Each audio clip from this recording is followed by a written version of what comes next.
Magandang gabi po kayo po ay kasalukuyang nakatutok sa social media channels ng Rappler. Formal na pong in-refer sa House Justice Committee ang dalawang impeachment complaints laban kay Pangulong Ferdinand Marcos Jr.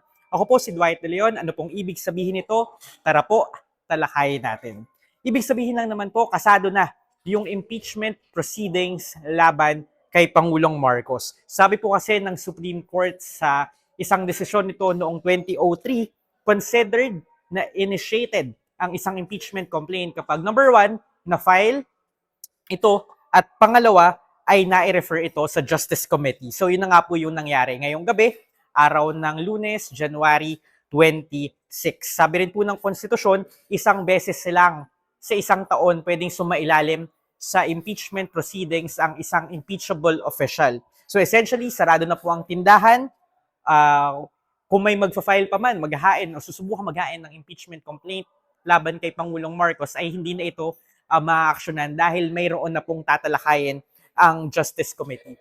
May dalawang reklamo po na inihain o may dalawang reklamong in-refer sa Justice Committee. Yung una ay yung reklamong inendorso ni House Deputy Minority Leader at Pusong Pinoy Representative Jet Nisay.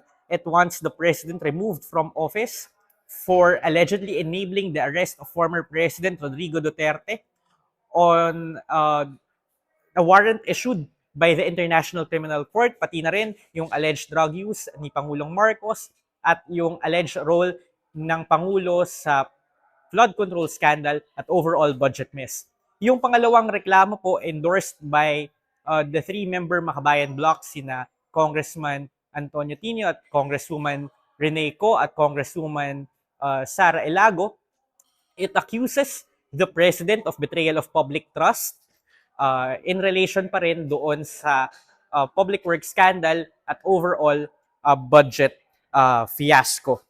Maghahanap po, sa ganito pong pagkakataon, maghahanap ang Justice Committee ng probable cause for impeachment. So yan po ang sunod na mangyayari. So kapag nag-meet po, nag-convene ang Justice Committee, ay titingnan nila kung sufficient ba, number one, sufficient informed yung mga reklamo. Kung hindi po, ibabalik ito within 3 days sa opisina ng Secretary General, si Cheloy Garafil, at hudyat po ito na hindi nagtagumpay ang impeachment process. So boom, isang taon pong immunity laban sa impeachment para kay Pangulong Marcos. Pero kung sufficient informed naman, dadako naman yung Justice Committee sa pagtingin kung ito ba ay sufficient in substance. So ganun po ulit, kung hindi pasado sa Justice Committee, ibig sabihin, tingin nila pag hindi na-recite ng maayos yung facts at offenses na supposedly ay nakomit ng presidente, ay ibabasura po ang mga reklamo. Pero kung sufficient naman in substance, doon na po papadalhan si Pangulong Marcos ng kopya o ng mga kopya ng mga reklamo at bibigyan siya ng 10 araw para sagutin po yung mga paratang laban sa kanya.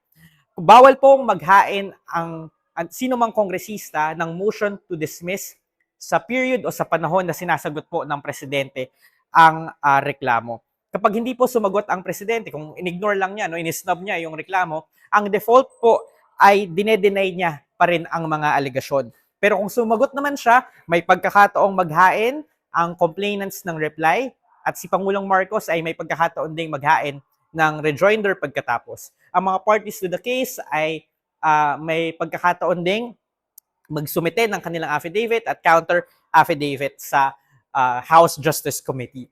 Pwedeng i-dismiss ng komite ang complaint kung tingin nila ay walang sufficient grounds for impeachment.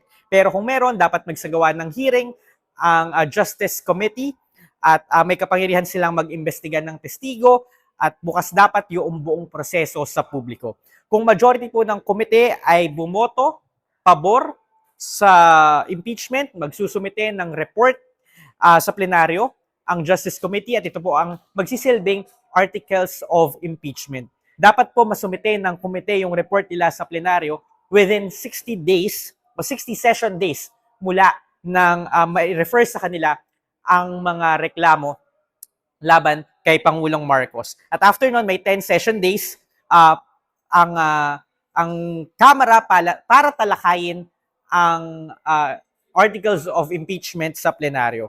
pagbobotohan ng articles of impeachment at kapag one-third ng Kamara, kung siguro nasa 320, nasa 316, yung mga kongresista dito sa House, kung nasa around 102, 103, yung bumoto pabor sa articles of impeachment, ibig sabihin ay tagumpay po ang impeachment process laban kay Pangulong Marcos dito sa Kamara at itatransmit yung mga dokumento sa Senado kung saan naharap sa paglilitis si Pangulong Marcos. Kung mapapansin po ninyo, iba yung proseso ng impeachment laban kay Pangulong Marcos kumpara sa pinagdaanan ni Vice President Sara Duterte noong nakaraang taon. May multiple modes of impeachment po kasi sa ilalim o na nakalagay sa konstitusyon. At sa kaso po ni Vice President Sara Duterte ay dumaan po siya sa tinatawag na fast mode. Kumbaga, mayroon pong draft articles of impeachment na pinirmahan, nilagdan o inendorso ng at least one-third ng Kamara kaya hindi na kailangan dumaan sa Justice Committee. Diretso plenaryo na agad at yun na yung naging basis ng pag-impeach kay Vice President Sara Duterte. Sa kaso naman po ni Pangulong Marcos, all in all, parang nasa apat lang yung kongresista nag-endorso noong dalawang reklamo. So, hindi sila makaka-avail ng shortcut at kailangan nilang dumaan sa Justice Committee.